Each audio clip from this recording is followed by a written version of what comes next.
¿Qué significa el acuerdo entre el gobierno y los empresarios? Pese a múltiples insistencias, durante los primeros 3 años de gestión, el presidente Luis Arce guardó distancia con el empresariado. Sin embargo, la crisis de los dólares y el anuncio de incrementar el precio de los productos entre un 15 y un 25% puso contra las cuerdas al gobierno nacional, al punto que los propios empresarios se mostraron sorprendidos al darse cuenta que sus solicitudes fluyeron con inmediata rapidez. Dicho de forma sencilla, el empresariado fue por lana y volvió con todo el ganado. El gobierno incluso decidió dar marcha atrás en la regulación de las exportaciones, mismas que habían sido liberadas por Yanine Áñez el año 2020 y habían sido nuevamente restringidas al iniciar el periodo de mandato del presidente Luis Arce.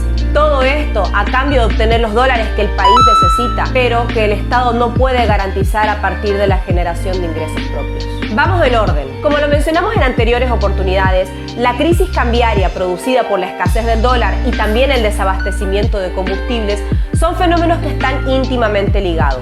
El Estado requiere dólares principalmente para 3 actividades: respaldar las operaciones de comercio exterior, pagar el servicio de la deuda, cubrir los costos de la subvención del diésel y la gasolina. Y en este contexto, mientras el gobierno sostenía el discurso negacionista, el dólar paralelo fue escalando de 6.96 a 9.50 por cada dólar. En los hechos, existía una devaluación del boliviano del más del 20%, lo que teóricamente se conoce como crisis cambiaria. En cierta medida, el empresariado contuvo la elevación de los precios a partir de ajustes al funcionamiento interno, que derivó en el despido de trabajadores. Pero en febrero de 2024, diferentes empresas empezaron a publicar en sus páginas oficiales que debido al incremento de los costos de giro para cubrir las importaciones de los insumos necesarios, se veían obligados a elevar los precios entre un 15 y un 30%.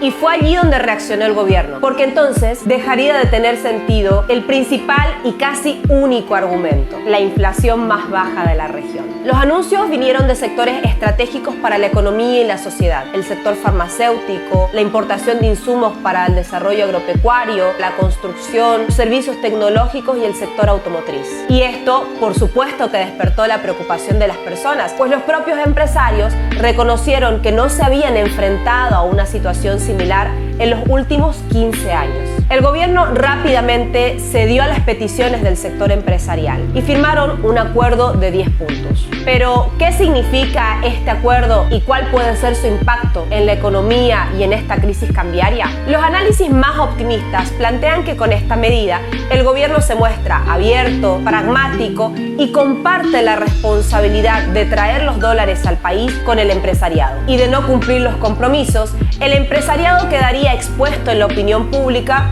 pero sin ninguna otra responsabilidad adicional. Los análisis más cautelosos dicen que no existían otras alternativas, porque el Estado perdió protagonismo en la economía, no encabeza las exportaciones y no puede ingresar al país las divisas suficientes para respaldar las operaciones de comercio exterior, cubrir los costos de subvención del diésel y la gasolina y pagar el servicio de la deuda.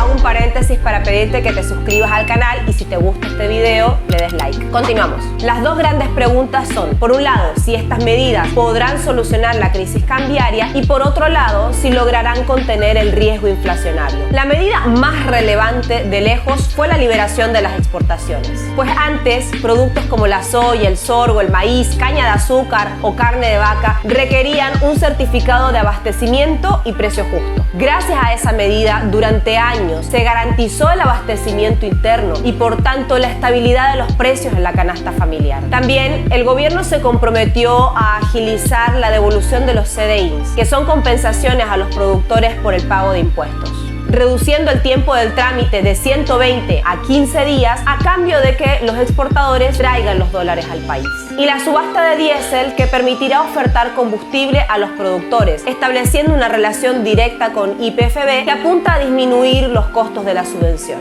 Se calcula que con esto YPFB puede ahorrar alrededor de 100 millones de dólares, equivalentes a un mes de importación de combustibles, que es muy poco. El encuentro gozó de mucha propaganda para legitimar los acuerdos. El comportamiento del dólar se fue estabilizando los siguientes días y fue pasando de 9.50 a 8.50. Sin embargo, hay muy pocas posibilidades de que esto logre sostenerse en el tiempo y mientras tanto, el fantasma de la inflación continúa circulando. ¿Qué conclusiones nos deja? Primero, no cabe dudas que el modelo económico, social, comunitario y productivo funcionó durante 14 años, pues la nacionalización de los recursos naturales y empresas estratégicas permitió construir un Estado presente en la economía, con capacidad de generar ingresos y de redistribuir la riqueza. Gracias a ese modelo, desde el 2005, Bolivia pasó de 9.000 millones de dólares de Producto Interno Bruto a 42.000 millones de dólares en 2019. Por eso, millones de bolivianos y bolivianas salieron de la pobreza. La pobreza moderada se redujo del 60% en 2005 al 35% en 2019.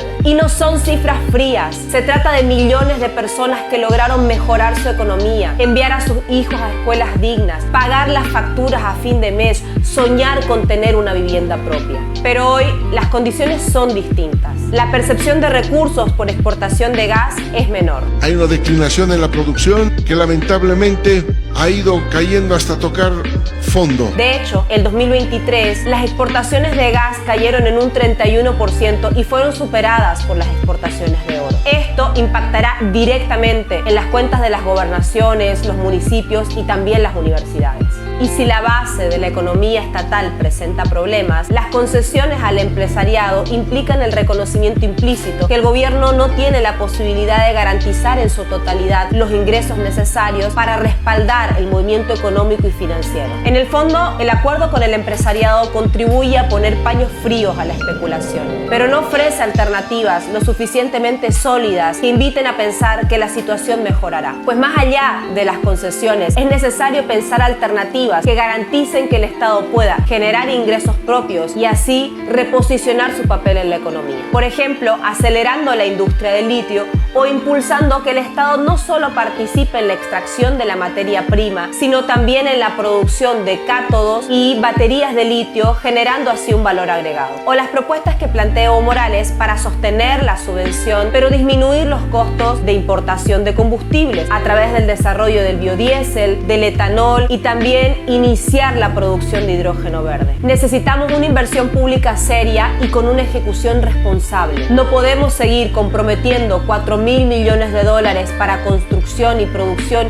y ejecutar finalmente poco más del 50%. Porque ese dinero que no circuló impidió reactivar la economía de miles de familias que continúan sosteniendo la esperanza de un gobierno presente. El diálogo es correcto, pero la turbulencia continúa. El riesgo inflacionario subsiste porque ya se importaron un conjunto de insumos con altos costos de giro, sino porque además cada vez quedan menos herramientas de control, siendo la subvención la última y probablemente la única.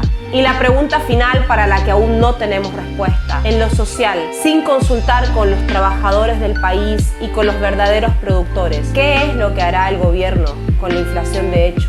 Si te gusta este tipo de contenidos, por favor suscríbete al canal.